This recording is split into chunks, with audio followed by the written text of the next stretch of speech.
Hi friends, welcome back to my channel. ಬನ್ನಿ ಇವತ್ತು ತುಂಬ ಟೇಸ್ಟಿಯಾದಂತಹ ಹಾಗೆ ತುಂಬ ಕ್ವಿಕ್ಕಾಗಿ ಮಾಡೋ ಅಂತಹ ಎಗ್ ಮ್ಯಾಗಿ ಮಸಾಲ ಹೇಗೆ ಮಾಡೋದು ಅಂತೇಳಿ ನೋಡೋಣ. ಇದು ನಿಮಗೆ ಮಾರ್ನಿಂಗ್ ಬ್ರೇಕ್ಫಾಸ್ಟ್ಗೆ ತುಂಬಾ ಚೆನ್ನಾಗಿರುತ್ತೆ ಅಂತ ಅನ್ಬೋದು. ಈವ್ನಿಂಗ್ ಟೈಮಲ್ಲೂ ಕೂಡ ನೀವು ಇದನ್ನ ಮಾಡಿಕೊಂಡು ತಿನ್ಬೋದು. ಇನ್ ಕೇಸ್ ನೀವು ಲೇಟಾಗಿದ್ದರೆ ಏನು ಟಿಫನ್ ಮಾಡೋದು ಅಂತ ಯೋಚನೆ ಮಾಡೋ ಬದಲು ಈ ರೆಸಿಪಿನ ನೀವು ಈಸಿಯಾಗಿ ಟ್ರೈ ಮಾಡ್ಬೋದು. ಇನ್ನು ಯಾರಾದರೂ ನನ್ನ ಚಾನಲ್ಗೆ ಸಬ್ಸ್ಕ್ರೈಬ್ ಮಾಡಿಲ್ಲ ಅಂದರೆ ಪ್ಲೀಸ್ ಸಬ್ಸ್ಕ್ರೈಬ್ ಮಾಡಿಕೊಂಡು ಸಪೋರ್ಟ್ ಮಾಡಿ. ಬನ್ನಿ ರೆಸಿಪಿ ಹೇಗೆ ಮಾಡೋದು ಅಂತೇಳಿ ನೋಡೋಣ.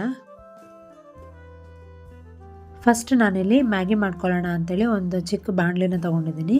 ಫ್ಲೇಮ್ನ ಆನ್ ಮಾಡಿಕೊಂಡು ನಾನೀಗ ಬಾಣಲಿಗೆ 1.5 ಲೋಟದಷ್ಟು ನೀರು ಹಾಕ್ತೀನಿ. ನೀವು ಹೇಗೂ ಮ್ಯಾಗಿ ಮಾಡ್ತೀರಲ್ಲ ಅದೇ ಕ್ವಾಂಟಿಟಿಯಷ್ಟು ನೀರು ಹಾಕೋಬೇಕಾಗತ್ತೆ. ಎಷ್ಟು ಮ್ಯಾಗಿ ತೊಗೊಳ್ತೀರಾ ಅಷ್ಟು.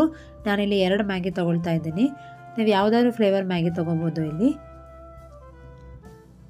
ಸೊ 1.5 ಲೋಟದಷ್ಟು ನೀರು ಹಾಕಿ ನೀರು ಚೆನ್ನಾಗಿ ಕುದಿ ಬರಬೇಕು. ನೀರು ಚೆನ್ನಾಗಿ ಕುದ್ಮೇಲೆ ನಾನಿಲ್ಲಿ ಇಟ್ಕೊಂಡಿರೋಂತಹ 2 ಮ್ಯಾಗಿ ಪ್ಯಾಕೆಟ್ನ ಹಾಕ್ಕೊಳ್ತೀನಿ. ಇದಕ್ಕೆ ನಾನಿಲ್ಲಿ ಈ ಮ್ಯಾಗಿನ ಬಳಸ್ತಾ ಇದ್ದೀನಿ. ನೀವು ಇದೇ ಫ್ಲೇವರ್ ಬಳಸಬೇಕು ಅಂತಿಲ್ಲ, ನಿಮಗೆ ಇಷ್ಟ ಬಂದಂತಹ ಫ್ಲೇವರ್ನ ಬಳಸ್ಕೋಬೋದು. ಮಕ್ಕಳಿಗೆಲ್ಲ ಈ ರೆಸಿಪಿ ತುಂಬಾ ಇಷ್ಟ ಆಗುತ್ತೆ ಅಂತ ಅನ್ಬೋದು. ನೀವು ಮ್ಯಾಗಿ ಎಲ್ಲ ಮಾಡ್ಕೊಳ್ತೀರಲ್ಲ ಹಾಗೆ ಇದನ್ನು ಮಾಡ್ಕೊಳ್ಳೋ ಅಂಥದ್ದು.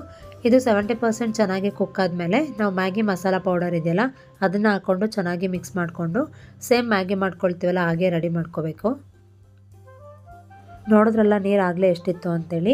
ಮ್ಯಾಗಿ ರೆಡಿ ಆಗೋ ಅಷ್ಟೊತ್ತಿಗೆ ಆಲ್ಮೋಸ್ಟ್ ನೀರು ಡ್ರೈ ಆಗಿದೆ. ನಾವು ಮತ್ತೆ ಇದನ್ನು ಒಗ್ಗರಣೆಗೆಲ್ಲ ಹಾಕೋ ಅಷ್ಟರಲ್ಲಿ ಇದು ನಿಮಗೆ ಕರೆಕ್ಟು ಒಂದು ಕನ್ಸಿಸ್ಟೆನ್ಸಿಗೆ ಬರುತ್ತೆ.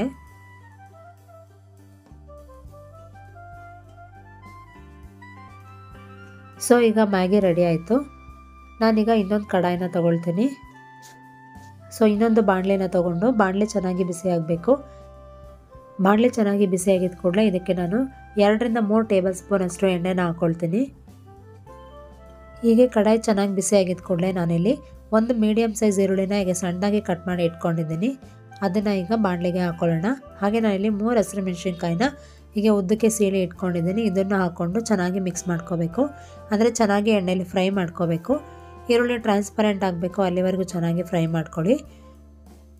ಈರುಳ್ಳಿ ಬೇಗ ಕುಕ್ ಆಗಬೇಕು ಅಂದರೆ ಉಪ್ಪು ಹಾಕ್ಕೋಬೇಕಲ್ವ, ಹಾಗಾಗಿ ರುಚಿಗೆ ಎಷ್ಟು ಬೇಕೋ ಅಷ್ಟೇ ಉಪ್ಪನ್ನ ನಾನು ಈಗಲೇ ಹಾಕ್ಕೊಳ್ತೀನಿ. ಉಪ್ಪು ಹಾಕಿದ್ಮೇಲೆ ಮತ್ತೆ ಈರುಳ್ಳಿನ ಚೆನ್ನಾಗಿ ಫ್ರೈ ಮಾಡ್ಕೊಳ್ಳಿ.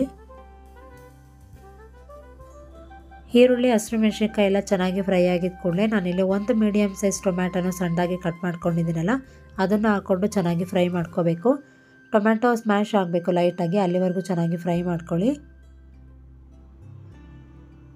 ಸೊ ಈಗ ತರಕಾರಿಗಳನ್ನೆಲ್ಲ ಹಾಕ್ಕೊಳ್ಳೋಣ. ನಾನಿಲ್ಲಿ ಒಂದು 8 ಬೀನ್ಸ್ನ ಸಣ್ಣದಾಗಿ ಕಟ್ ಮಾಡ್ಕೊಂಡಿದ್ದೀನಿ, ಅದನ್ನು ಇದಕ್ಕೆ ಹಾಕ್ಕೋಬೇಕು. ಹಾಗೆ ನಾನು ಒಂದು ಮೀಡಿಯಮ್ ಸೈಜ್ ಕ್ಯಾರೆಟ್ನ ಸಣ್ಣದಾಗಿ ಕಟ್ ಮಾಡ್ಕೊಂಡಿದ್ದೀನಿ, ಅದನ್ನು ಕೂಡ ಇದಕ್ಕೆ ಮಿಕ್ಸ್ ಮಾಡ್ಕೊಳ್ಳೋಣ. ಹಾಗೆ ನಿಮಗೆ ಏನಾದರೂ ಇಷ್ಟ ಇದ್ದರೆ ಕ್ಯಾಪ್ಸಿಕಮ್ ಮತ್ತು ಎಲೆಕೋಸು ಅಂತಾರಲ್ಲ ಅದನ್ನು ಕೂಡ ಹಾಕ್ಕೋಬೋದು. ನಾನೀಗ ಇಲ್ಲಿ ಬರೀ ಬೀನ್ಸ್ ಮತ್ತು ಕ್ಯಾರೆಟ್ನ ಹಾಕ್ಕೊಳ್ತಾ ಇದ್ದೀನಿ. ನಾನಿಲ್ಲಿ ತರಕಾರಿಗಳನ್ನೆಲ್ಲ ಸಣ್ಣದಾಗಿ ಕಟ್ ಮಾಡ್ಕೊಂಡಿದ್ದೀನಿ. ನಿಮ್ಗೆ ಏನಾದರೂ ದಪ್ಪದಾಗಿ ಏನಾದರೂ ಕಟ್ ಮಾಡ್ಕೊಂಡಿದ್ರೆ ಟೈಮ್ ಇದ್ದರೆ ನೀವು ಅದನ್ನ ಒಂದು ವಿಷಲ್ ಹೊಡೆಸ್ಕೊಂಡು ನೀರೆಲ್ಲ ತೆಗೆದು ಇದಕ್ಕೆ ಹಾಕೋಬೋದು. ಸೊ ನಾನಿಲ್ಲಿ ಸಣ್ಣದಾಗಿ ಕಟ್ ಮಾಡ್ಕೊಂಡಿರೋದ್ರಿಂದ ಒಂದು 3 ನಿಮಿಷ ಹೀಗೆ ಎಣ್ಣೆಲ್ಲ ಫ್ರೈ ಮಾಡಿಕೊಂಡ್ರೆ ತರಕಾರಿ ಎಲ್ಲ ಚೆನ್ನಾಗಿ ಬೆಂದೋಗುತ್ತೆ. ಈಗ ನೋಡಿ ತರಕಾರಿ ಎಲ್ಲ ಚೆನ್ನಾಗಿ ಕುಕ್ ಆಗಿದೆ. ಸೊ ಈಗ ನಾನು ಮೊಟ್ಟೆನ ಹೊಡೆದು ಹಾಕ್ಕೊಳ್ತೀನಿ. ನಾನಿಲ್ಲಿ 3 ಮೊಟ್ಟೆಗಳನ್ನ ಹಾಕ್ಕೊಳ್ತಾ ಇದ್ದೀನಿ. ಮೊಟ್ಟೆ ಇಷ್ಟೇ ಹಾಕ್ಕೋಬೇಕು ಅಂತಿಲ್ಲ, ನಿಮಗೆ ಇಷ್ಟ ಆದರೆ ಇನ್ನೂ ಒಂದು ಕೂಡ ಹಾಕ್ಕೋಬೋದು. ನಾನಿಲ್ಲಿ 3 ಮೊಟ್ಟೆನೂ ಕೂಡ ಹೊಡೆದು ಹಾಕ್ಕೊಳ್ತಾ ಇದ್ದೀನಿ. ಹಾಗೆ ಮೊಟ್ಟೆ ಹಾಕಿದ ಕೂಡಲೇ ನಾವು ತಕ್ಷಣವೇ ಬಾಡಿಸ್ಕೋಬಾರ್ದು, ಯಾಕಂತ ಹೇಳಿದ್ರೆ ಹಾಗೆ ಹಸಿ ವಾಸನೆ ಉಳಿದು ಬಿಡುತ್ತೆ. ಒಂದು ಸ್ವಲ್ಪ ಹೊತ್ತು ಬಿಟ್ಟು ನಾವು ಇದನ್ನು ಅದಕ್ಕೆ ಕಾಳು ಮೆಣಸನ್ನ ಮಿಕ್ಸ್ ಮಾಡಿ ನಾವು ಚೆನ್ನಾಗಿ ಬಾಡಿಸ್ಕೋಬೇಕಾಗತ್ತೆ. ಮೊಟ್ಟೆ ಪಲ್ಯ ಎಲ್ಲ ಮಾಡ್ಕೊಳ್ತೀವಲ್ಲ ಹಾಗೆ ಹುಡಿ ಹುಡಿಯಾಗಿ ಇದನ್ನು ಚೆನ್ನಾಗಿ ಮಾಡ್ಕೋಬೇಕಾಗತ್ತೆ. ನೀವು ಮಕ್ಕಳಿಗೆಲ್ಲ ಕೊಡ್ತೀರಾ ಅಂತ ಹೇಳಿದ್ರೆ ಇಷ್ಟೇ ಖಾರ ಸಾಕಾಗುತ್ತೆ. ಯಾಕಂತ ಹೇಳಿದ್ರೆ ಮ್ಯಾಗಿ ಮಸಾಲದಲ್ಲೂ ಕೂಡ ಉಪ್ಪು ಖಾರ ಎರಡೂ ಇರುತ್ತೆ. ಹಾಗೆ ನಾನು 3 ಹಸಿರು ಮೆಣಸಿನ್ಕಾಯಿ ಕೂಡ ಹಾಕಿದ್ದೀನಿ. ನಿಮಗೆ ಇನ್ನೂ ಏನಾದರೂ ಖಾರ ಬೇಕು ಅಂತ ಅನಿಸಿದ್ರೆ ಖಾರ ಪುಡಿನ ಆ್ಯಡ್ ಮಾಡ್ಕೊಳ್ಳಿ. ಸೊ ನನಗೆ ಪಾಪುಗೆ ಇಲ್ಲೇನು ಕೊಡ್ತಾ ಇಲ್ಲ, ಹಾಗಾಗಿ ನಾನು ಇನ್ನೂ 1/4 ಟೇಬಲ್ ಸ್ಪೂನಷ್ಟು ಅಚ್ಚ ಖಾರದ ಪುಡಿನ ಹಾಕಿ ಚೆನ್ನಾಗಿ ಮಿಕ್ಸ್ ಮಾಡ್ಕೊಳ್ತಾ ಇದ್ದೀನಿ. ಇದು ರೆಡಿಯಾಗಿದ್ದ ಕೂಡಲೇ ಹೇಗೋ ಮ್ಯಾಗಿ ರೆಡಿಯಾಗಿತ್ತಲ್ವ ಅದನ್ನು ಕೂಡ ಇದಕ್ಕೆ ಹಾಕ್ಕೊಂಡು ಚೆನ್ನಾಗಿ ಮಿಕ್ಸ್ ಮಾಡ್ಕೋಬೇಕು. ಇದನ್ನೆಲ್ಲ ಚೆನ್ನಾಗಿ ಮಿಕ್ಸ್ ಮಾಡಿ ಕೊನೆಯಲ್ಲಿ ಒಂದು ಸ್ವಲ್ಪ ಕೊತ್ತಂಬರಿ ಸೊಪ್ಪನ್ನ ಹಾಕಿ ಬಾಡಿಸ್ಕೊಂಡ್ರೆ ನಿಮಗೆ ಎಗ್ ಮ್ಯಾಗಿ ರೆಡಿ ಆಗೋಗುತ್ತೆ. ಈ ರೆಸಿಪಿ ಎಲ್ಲರಿಗೂ ತುಂಬಾ ಇಷ್ಟ ಆಗುತ್ತೆ ಅಂತ ಅನ್ಬೋದು. ಬೇಗ ಕೂಡ ಹಾಕೋಗುತ್ತೆ, ಹಾಗೆ ತುಂಬ ಟೇಸ್ಟಿಯಾಗಿ ಕೂಡ ಇರುತ್ತೆ.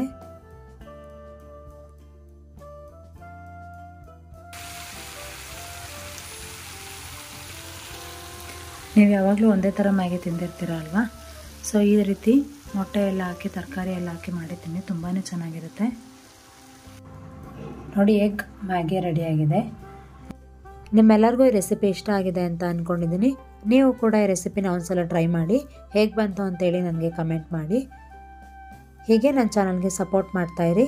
Thank you for watching this video. ನಾನು ನಿಮಗೆ ನೆಕ್ಸ್ಟ್ ರೆಸಿಪಿ ಜೊತೆ ಮತ್ತೆ ಸಿಗ್ತೀನಿ. Take care.